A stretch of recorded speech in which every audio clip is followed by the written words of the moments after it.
Welcome to a place where technology and engineering create innovation.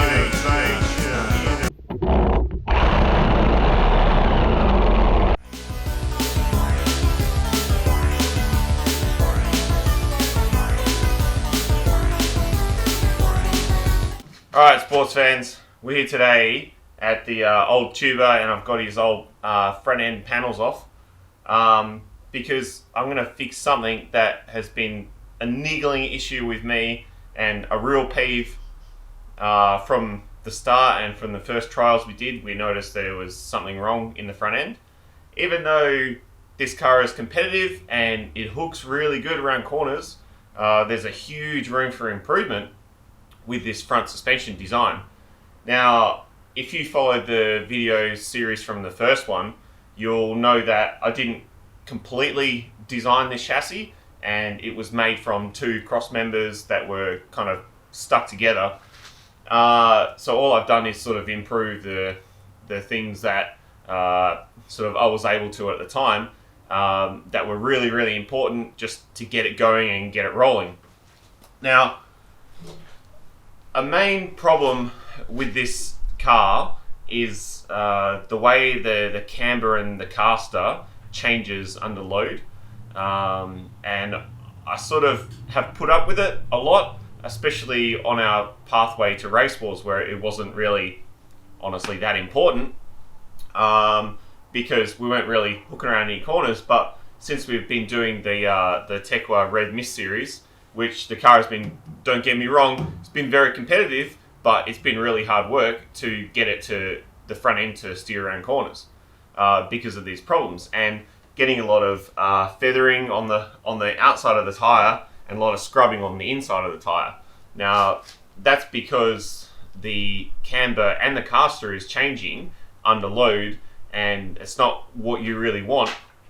So to move forward, and around corners, what we're going to do is not so much redesign the front, but fix the problems that it has. So this is basically down to the design of the top link. It's still using the original top link, but the way it's been configured is not really great. Let me show you. So you can see from the side view where it's painted white here to sort of highlight what's going on. This ball joint here and this pivot for the control arm, those ideally you want those under load to be on the same plane or within a certain range, so that the camber doesn't really change under load, or you want to be able to predict where it goes. Now, the other issue is the angle that it's on. So the angle doesn't intersect with any other part of the suspension movement. So if you look from the top, you can see that the lower control arm and the caster rod intersect at a pivot point, and the top link is completely like in its own region, and it really has no integration with the way the suspension moves. So what's happening under load is that the top link, number one, from being so short, and number two, being cranked on such a negative angle, and number three, being in its own universe as far as the integration of the pivot point, the wheel is moving in and backwards under load. So this is really, really, really not ideal because it's going to unload the suspension and it's going to make the wheel do a lot of weird stuff. And one of those things is that basically when the wheel travels, it's going to come in and then it's going to go out and it's going to go backwards. So it's going to really like move around in an elliptical way on the hub, the center of where the wheel rotates. So what we want to do is completely eliminate this, but you really can't. So what I'm going to do is the next best thing is sort of get around it by redesigning the top link.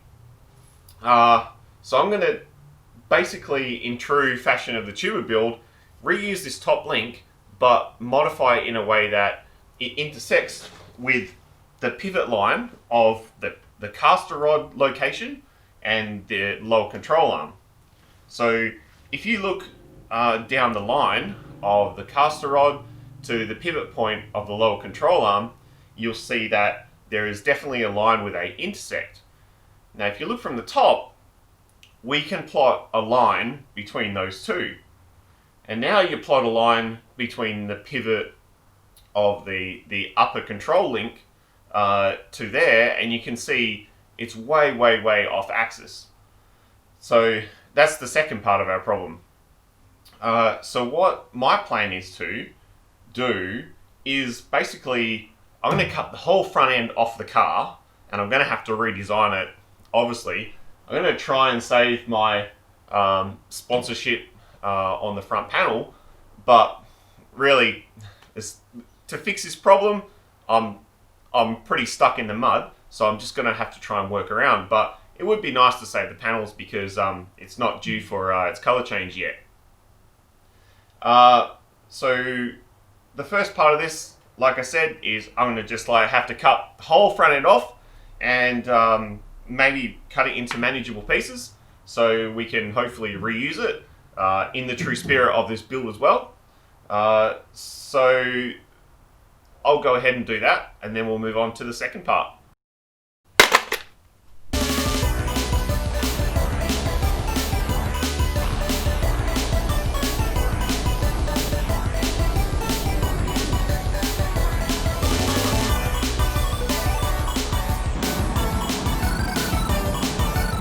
Alright, now that I've got the front end off, you can really see this angle here. Ideally you want it to be, completely flat, completely horizontal, but you can see how terrible it is.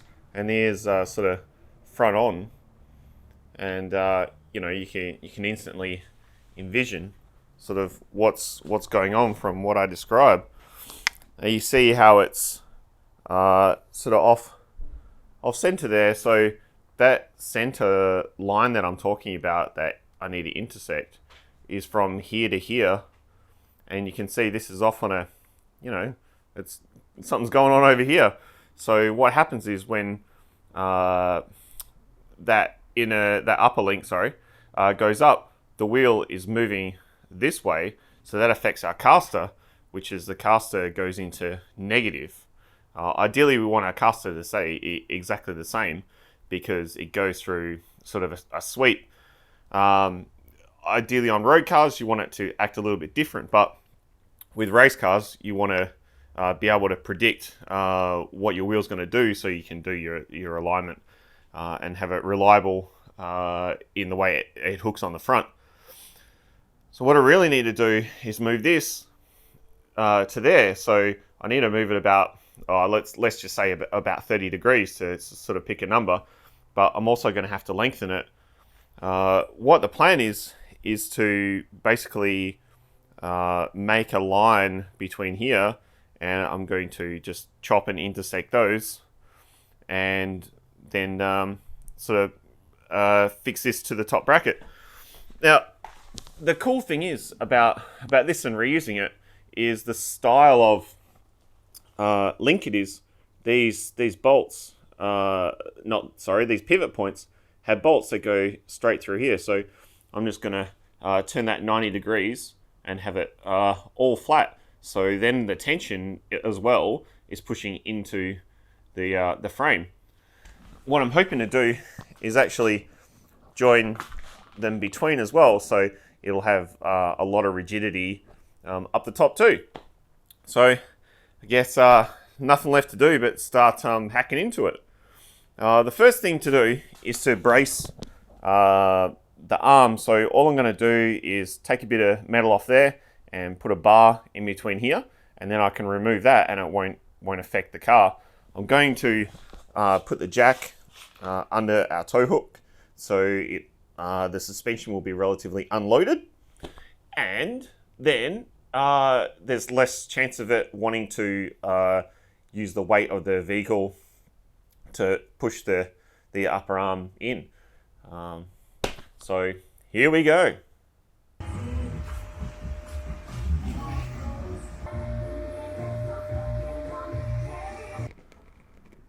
Well, here's our final result. As you can see, I basically that bent piece of flat plate, I cut it, sliced it, gusseted it, and sort of back welded it and just welded it to the top plate, and then used some 3mm angle and left a recess so I can slot my studs in here. So just fit it in, and yeah, it's looking pretty good. I'm pretty stoked with that. It should do everything I want it to. So I guess now the challenge is to replicate it and sort of make one for the other side. I might take a shortcut. Here's a trick that I was taught some time ago.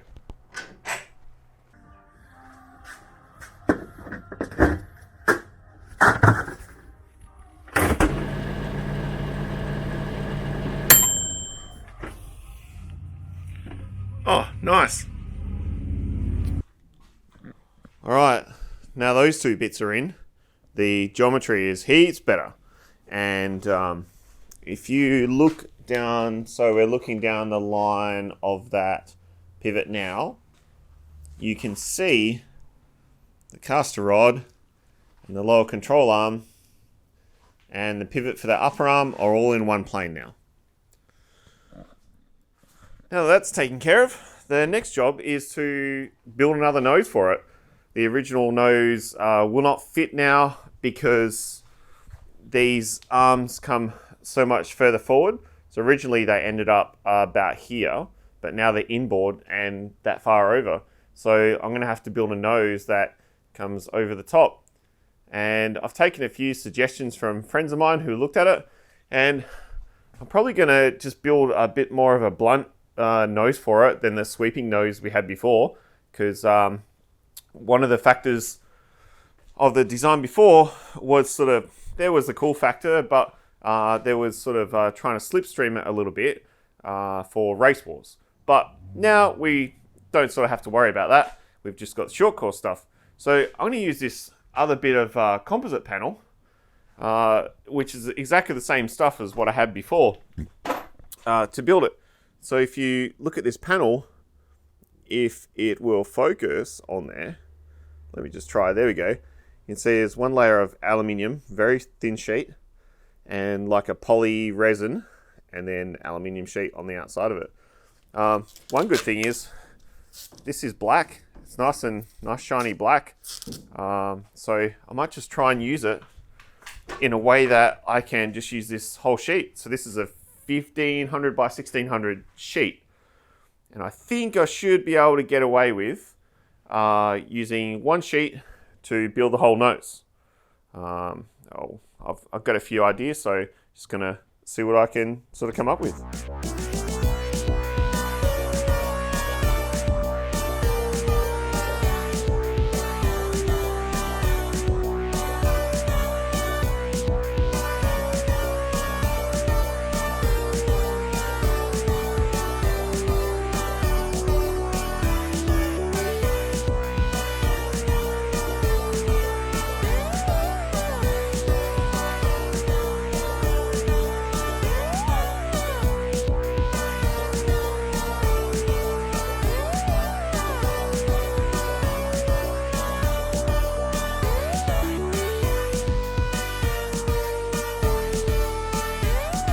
Alright, I've got both of those in, and I've done the framework.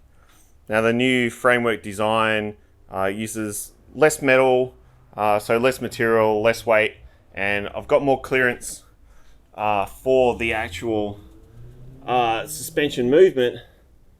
So you can see over there where I've got 60 to 65 mil of clearance now for the suspension to articulate this way. So I won't get this problem with the panels, whereas I didn't have enough clearance before, and this ball joint was kind of like rising up and sort of hitting the panel. So I've got a bit more arc on it now, and so this follows the arc of the wheel a bit more, and it looks a bit cooler, and I've got a bit of shark nosy stuff going on there. I'm probably gonna like put a little splitter or sort of front lip on there or something like that. Should look good, but the nose is like a little bit higher, which will actually help us in the Motocana. Now, I'm not saying it's cheating, but you know, when you've got a bit more frontal area, you get a bit more braking zone because of the way the beams brake. So I've got a panel, and I've just cut the panel, and I'll go and flick them all back on, and we'll have a look at what it turned out like.